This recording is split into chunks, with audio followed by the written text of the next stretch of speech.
Hey guys, a warm welcome back to the channel. Now I realise it's been a little while since we've done any kind of filming on the 456. So I've picked it up from storage, otherwise known as my mum's house, where it's been stored for the last few months, and we're going to give it a little shakedown test. Now before I parked it up, we did have a few little niggles with the car that we need to address, and that's what we're going to do today. But first of all, we're going to take it for a little blast.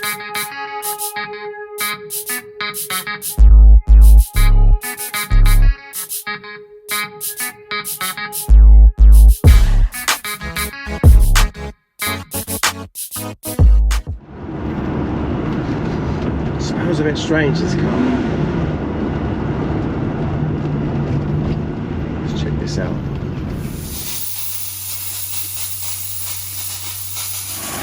Now I'm not sure if you can see from here, but there is a load of water under the car where I've just pulled up, and it's still dripping out. I'll move the car in a minute, we'll have a look how bad it is. Anyway, as I pulled up, this was really steaming, but what's happened now is the rad fans have kicked in and it seems to have cured itself. I can't see anything obvious. It seems to be coming from the back of the engine there. I'm going to jump in, I'm going to move the car, we'll have a look, see how much is actually coming out of this thing. That's just from sitting there for a little while. Look, it's gone all the way down there, and this is where I've reversed, so it's still coming out. Now the good news is it's not steaming, but we need to get back and check it out and find out what the heck is going on with this. Now the other thing I've noticed with this car is a few bits are not working that were definitely working before. Firstly, come to the back here, my rear spoiler, that has stopped working. When you switch the car on, that should kind of go through its little motion just to check it's working, and it comes up flashing on the dash. And finally, there's a few things on the center console that are no longer working that were definitely functioning before. Anyway, I think we need to get this back and have a look at it. I am really having my fair share of Ferrari issues right now. I've got the 2 308s off the road, and now this. I need to do something far less stressful. Scott, what are you doing? Well, apparently, Lex, this fishing life is meant to be fun and relaxing. Don't be silly. You're soaked. It's pouring with rain, and all you're catching in the pond is a goldfish. Come inside, have a nice cuppa, and I'll show you a much more entertaining way of fishing with Fishing Clash. She's right, Fishing Clash is way more fun and full of action. I've just travelled across the world to seek the biggest and rarest catches, from offshore Hawaii to the Nile River. You can upgrade your rods, your lines, your lures, win a duel, or compete with other fishers in one of many weekly events. I've had the best fun catching everything from black-nosed sharks to barracuda, but my favourite is winning a good old-fashioned fishing duel. So check this out, I'm the Kenai River, let's cast off and see what we can catch.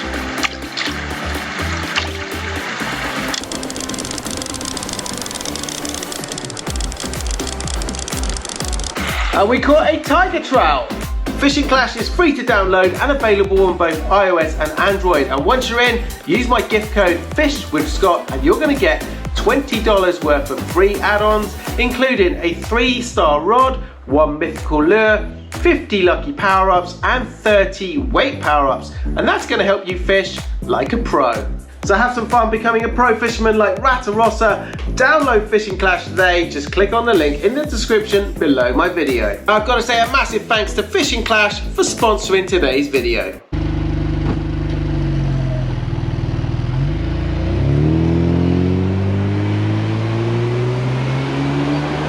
Let's put it this way, the car seems to drive all right. Stating that was my first mistake. However, I've got no temperature gauge. That was working yesterday, and my oil pressure gauge is completely gone off the chart, and that just happens as soon as I fire it up. So I'm not worried about it, but it means that there's definitely something going on down there, which means something I think has been nibbling away in this car. This car feels like we are riding on wooden tyres it is unforgiving. Now I know the roads in the UK are not the best.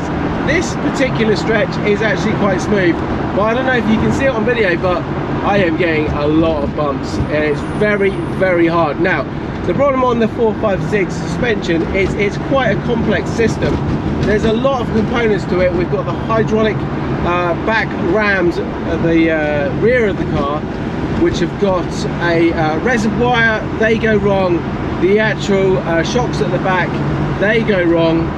And we've got some crazy, now I've got an ABS light on. We've also got some actuators on top of all four of the shocks, and when that goes wrong, any one of them or any one of the components in the system fail, then we get a kind of fail-safe mode where it puts the suspension in a safe but very harsh and hard ride. So we need to have a look at that. I've got a fuel light, I've got an ABS light. I'm getting everything going wrong with this at the moment. Oh, and what's that? And now some kind of gearbox light.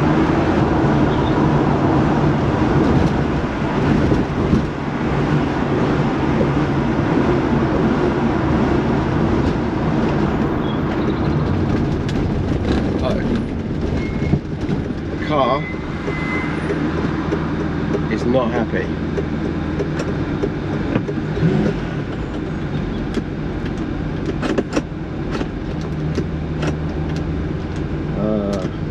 Really not happy. It won't go into park either.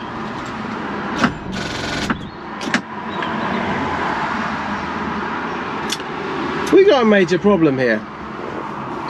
Pretty major problem. Let's get the windows up while we can.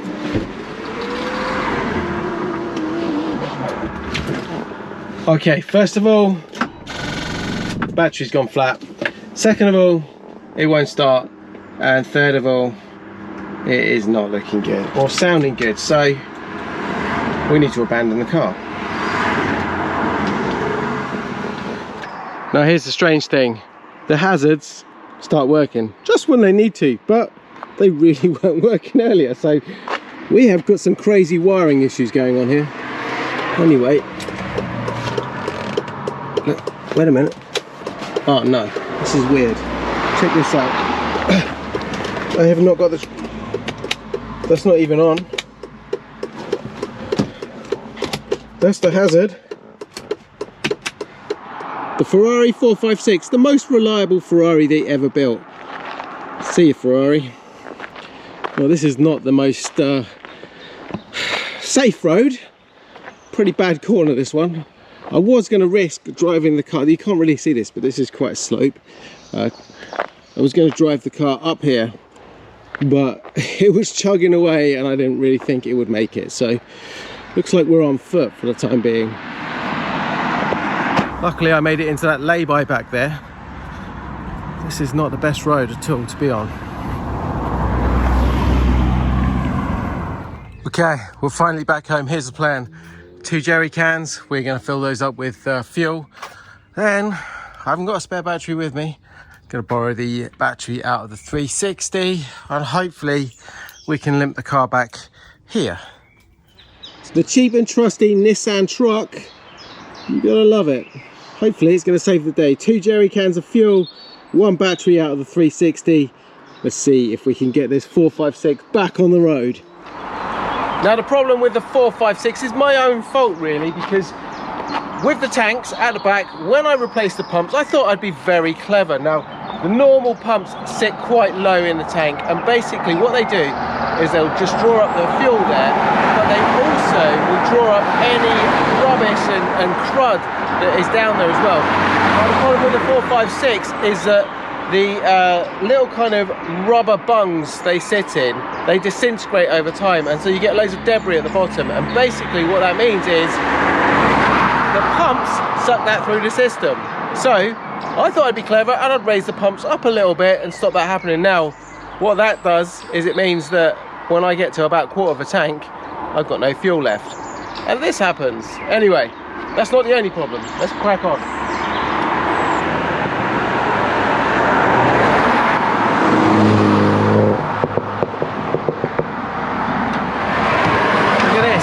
loads of nuts down here. Check this out.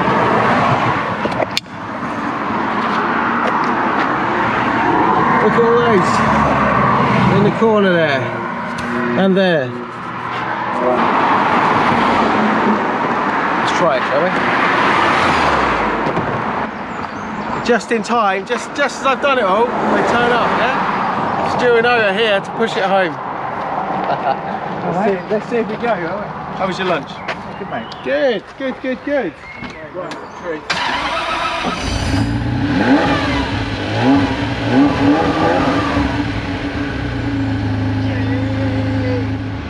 So the car has gone crazy. We've got it all running again. It's got 20 litres of fuel in. You can see on the dash, no slow down light. As you can see, as I said earlier, this one has gone off the scale. This one started working again, and so have they. So, and then they stopped. Don't know what the rat did. Now finally, the 456 is back home at the rat cave, and I have made a list of all the problems I just discovered on that little drive out. Now, there's quite a few, and I'm sure there'll be more to add to this list. These are the ones that spring to mind. So first of all, suspension. That's going to be a big one. I know that for a fact. We have tried to rectify that before, and I'll talk about that. But this is going to mean one major thing, is that's my rear shocks. They need to be rebuilt on this one, and I'll go into that on another video. Coolant leak, battery drain, fuel pumps, slow down light. That seems to have rectified itself for the time being, so we'll just monitor that. A door switch, saying my door is open all the time. Lighter, that stopped working. Window gaps, an interior cleanup, and then finally a service. So some of these things we are going to prioritize. The easier jobs we're going to have a look at today. The rest of it will be other videos. Anyway, I'm going to start with first of all the coolant leak. Now, one of the things I noticed was this was okay when it was running, the fans were going okay, but when it got up to temperature, that's when it all started to leak out. Now the problem with this car is the coolant reservoir is over there, and the leak was kind of back over there, but there is under trays on this car. So what happens is, wherever the coolant goes, it goes along the under trays and it just comes out from whichever hole it can find. So I think it might be that is my reservoir is coming out of there, but it could well be something simple like my thermostat is blocked. Now we have not used the car for a long time, and that is quite a common thing. So we're going to whip it out and we're going to do a little test. So here's the plan. Thermostat, fortunately on this one, unbelievably in fact, it's easy to access. It's right up the top here. It's probably one of the easiest jobs to do on it. So 4 bolts there, 4 Allen bolts, and we'll take the pipe off, take it out, and we're going to just test the thermostat. So let me whip that out quickly.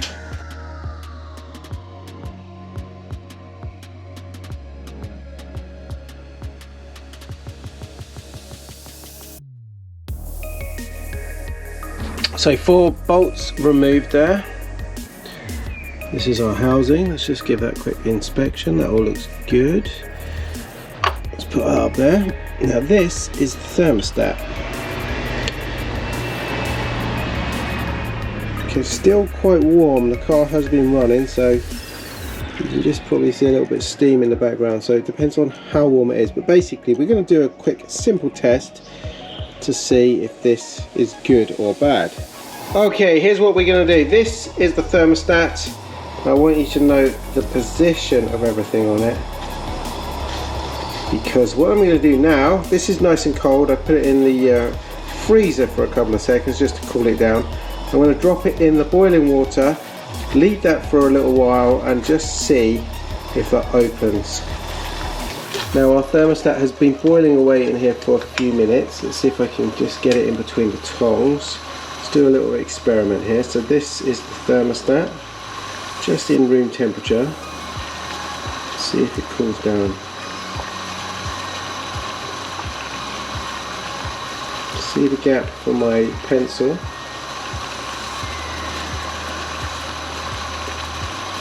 Currently I can move my pencil gradually. What's this?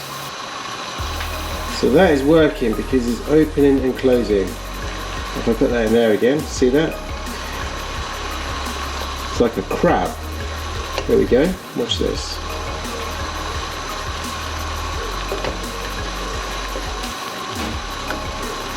Voila.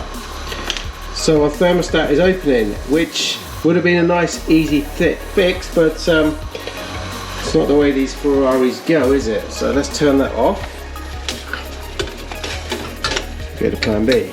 Next thing to check on this is all the water pump, all the belts, and actually at the same time the alternator, because remember we drained the battery on this car. Now to get to that I need to remove all these covers and a few other bits, and I'm not going to do it just yet because I want to keep the car operable, because there's a few other jobs I need to do on this car. So we're going to go a step forward and then come back to this when I've fixed a couple of the other major problems that need addressing. One other thing I've just discovered that I want to share with you guys, it's this commando socket back here. Now this is a common problem on 456. Screws on like this. That is the commando socket. Now what I just discovered was mine was basically like that, and that was not tight enough. I think that has caused a few of my issues here.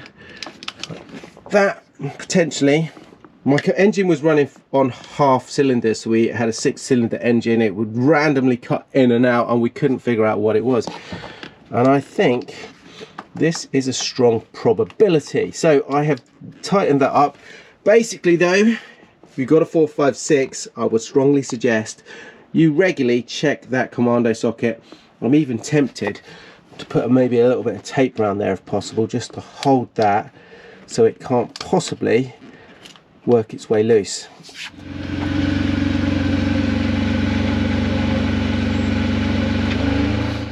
First job is those pesky fuel pumps.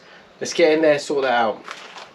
All right, let's talk you through the plan. So we're in the back here. I need to remove a few little bits like this. The Sony Ferrari 10-disc magazine. Look at all these, all of them Ferrari. That means they cost 10 times at least more than a normal one. Anyway, so we're in the back here. We've got to take this down, take the carpet out, and then we need to get to these things here. These are our 2 fuel pumps. Now we're going to release those. We're going to take them out. I'm going to just literally push the pumps down, and hopefully that will stop me breaking down in this car, which has been at least a handful of times so far. Now look what I've just discovered in the back, guys. I've just removed this panel and something's been in the back down here. Disgusting. Anyway, I am going to clean it up, quickly vacuum that up. It doesn't smell, fortunately, and then we can get on to the job.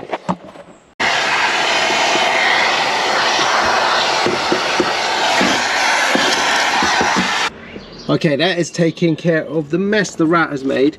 Let's see anything else around there, but I think I've potentially figured out how it got in. Now, push that back up there.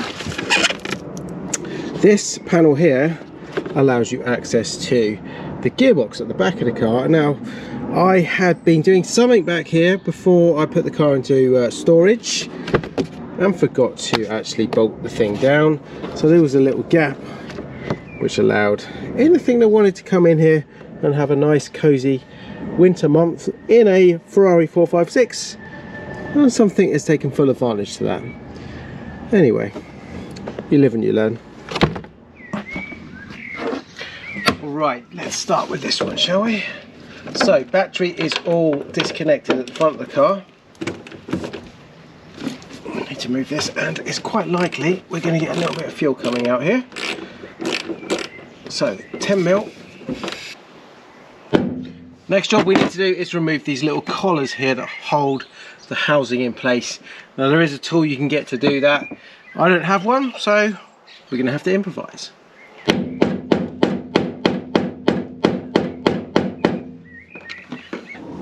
Pumps need to come out. Let's try this one. Now again, they get a little bit stuck. Sometimes it is good to just get this little bracket, put that on there, hold that right up, and just be very careful because you don't want to break the mounting.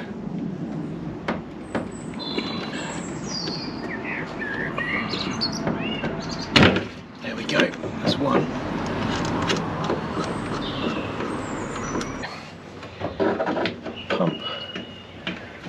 come out, but this is going to be full of fuel.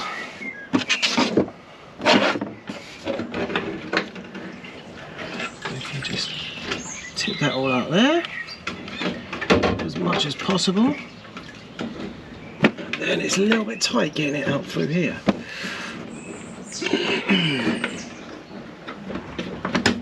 There we go. Right, so that is our tank out. As you can see, my pump is really high, not near the bottom at all. And what we need to do, we need to push that right the way down so it's sitting on the base like that. And while you're in here, you see, no matter what you do, there's always little bits of sediment in the tank. Okay, that's all back in place. Now, give it a clean up.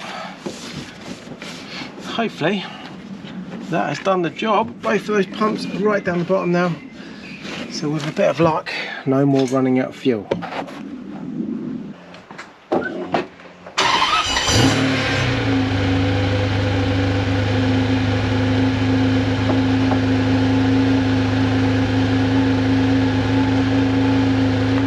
Check there's no leaks in the back.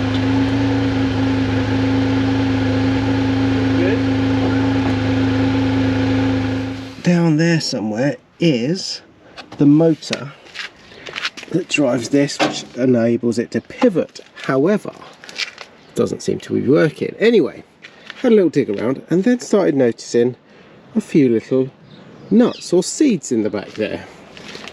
And a few more down there as well. And having a little dig around this car, look what I discovered in there. Now, two things. So we got, first of all, the boot lid wouldn't open, the spoiler came on, hazards don't work, parking brake, that does work, that's over there, you can see that on the dash. This was very temperamental. Now if I look very closely down there, I can see one of the wires is exposed to that, whatever it is. Mouse, let's call it a rat, because I found a rat in the 360, right? So the car has been parked at my mum's house by a hedge. I had to park that there last year. When I came back, there was an awful smell in the back, and there was a dead rat in the engine bay. So something has got in here, whatever eats those nuts. We'll call it a rat because the channel is Ratarossa. Okay, anyway, so now I've got to go through all the wiring and figure out if it is just something that the rat has chewed. There's definitely an exposed wire down there, but that is one circuit, so that is those. And then if I put the fuse in this one over here, the other circuit blows, which does all of my engine, the spoiler, which is in number 4, no, number 3, so boot, lighter, and I'm guessing maybe spoiler on that as well. Anyway, bit of inspection to be done. That was the rat's lunch. Now, hasn't chewed all the way through, but I think what's happened is where it's just been touching the frame, that has caused our problem. Well guys, it seems that the rat, or the mouse, or whatever it was that has lived in this 456 for the last few months has had more than one meal in here. I've gone through all the wiring down in the footwell, I've gone through everything in the center console, I've done a temporary repair on anything that I can see that's chewed, and we've managed to rectify a couple of the issues. However, there's a lot of them that are still problematic, such as hazard warning. I don't know what is going on with that one. Anyway, I've ordered up some fresh wiring. I'm going to have to strip out the whole of this center console, which is not an easy job. I'm then going to have to look at all the wiring that runs from the back to the front of the car and all the dash.